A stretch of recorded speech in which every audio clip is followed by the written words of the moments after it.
Everyone, welcome back. In my previous video, I showed how to analyze animal behavior with Bonsai. And I left a lot of things out of that video because my intention was to just get people set up with Bonsai and using Deep Lab Cut in Bonsai.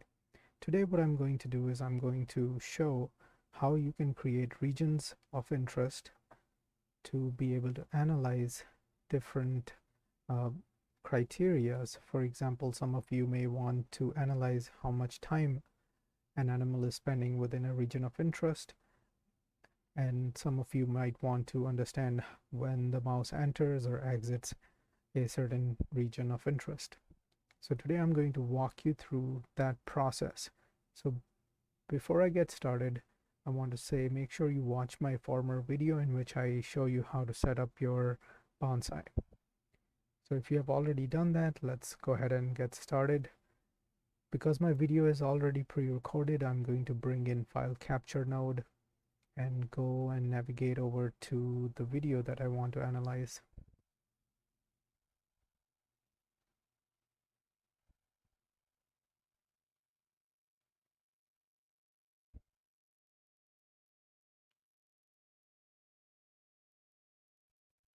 Before I add in anything else, I want to make sure that the video is going to play.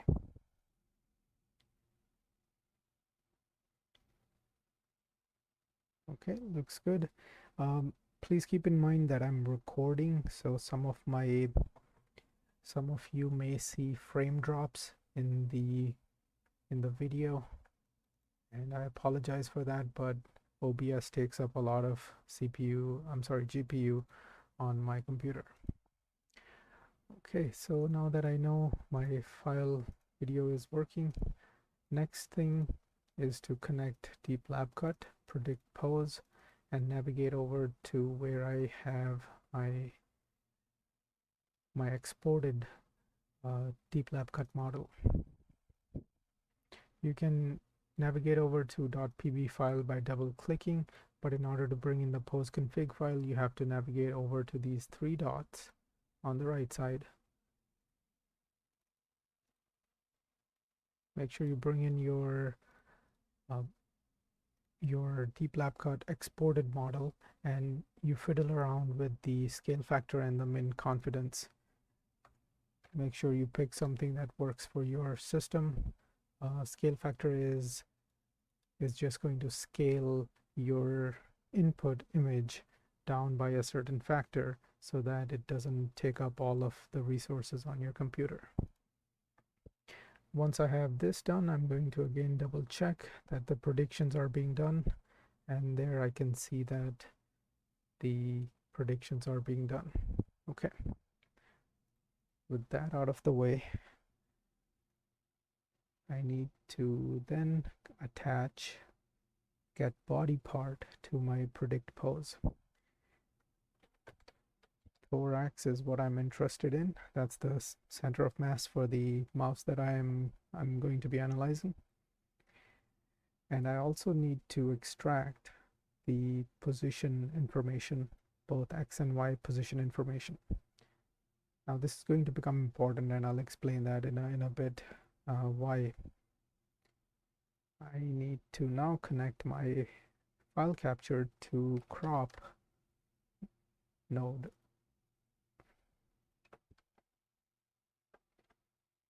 Like this.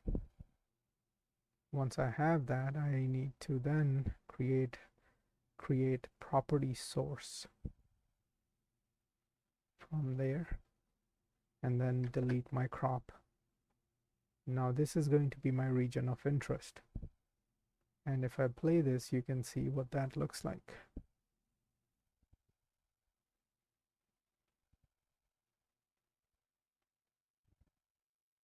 Okay, now in order for me to actually create a region of interest, I have to navigate over to these three dots on the very right side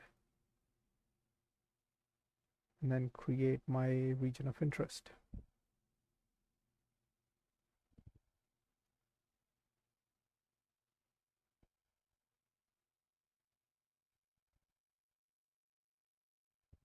It's going to be a bit hard to do this for me because uh, the elevated plus maze here is a bit crooked. But I will go ahead and demo this anyways, and later I will go back and try to straighten out the angle here. So there's one region of interest done already now. And I can go ahead and name this. For example, this would be my top arm.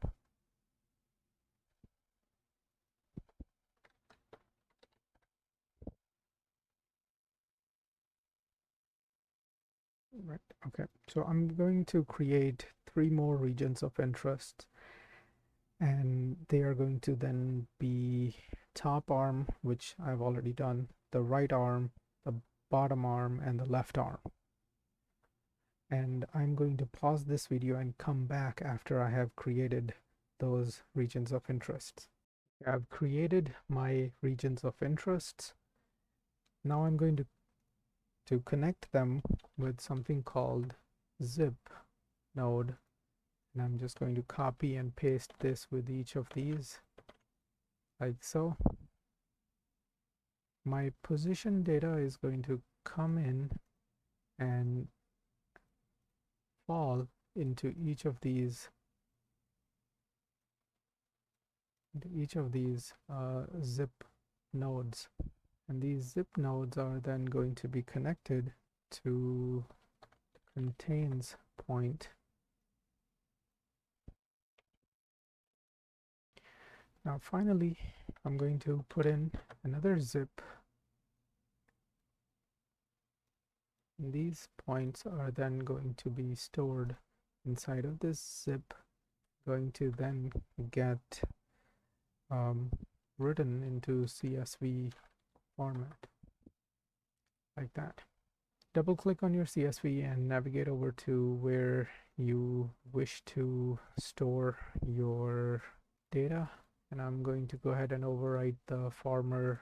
And at this point, I'm ready to generate data from each of these regions of interest. So to facilitate the demo, I'm going to go ahead and quickly just breeze through this by fast forwarding my cursor and the video.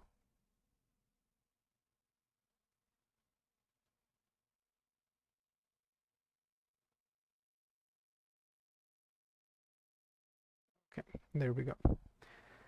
Right, so let's go and look at what the data output looks like. So each of the arms gets its own column. So for example, the first one is the top one here, the right arm. The second item is the top arm. The third item in the CSV file is the left arm. The fourth one is the bottom arm. So this is the order in which this final zip file is getting the information, and that's how it's going to be stored in the CSV. Now, for example, if I want to figure out how much time the mouse is spending inside the top arm, for example, I know that when the mouse is inside the top arm ROI, the values are all true, so I can do count if function and pick this range and type in true, because that's the number of counts that I want, and this is going to be frames in ROI. My video FPS is 30, so total time in top ROI is equal to this value divided by this value, so approximately 70.7 seconds in the top ROI. And I also noticed, because I was fast forwarding everything, that the mouse after the top arm went into the right arm. So let's repeat this for the right arm. But this is how you can get the total time that your animal is going to be spending in different ROIs. And if you take a look at this row for me, true to false, these transitions here can indicate mouse leaving the ROI, and when it goes from false to true, that can indicate the mouse is entering into an ROI. And by counting these transitions, you can get the total number of entries and exits made into any ROI region. I hope this tutorial is helpful. Thank you so much for watching. Please click like and subscribe if you need to stay in touch with me. Thank you.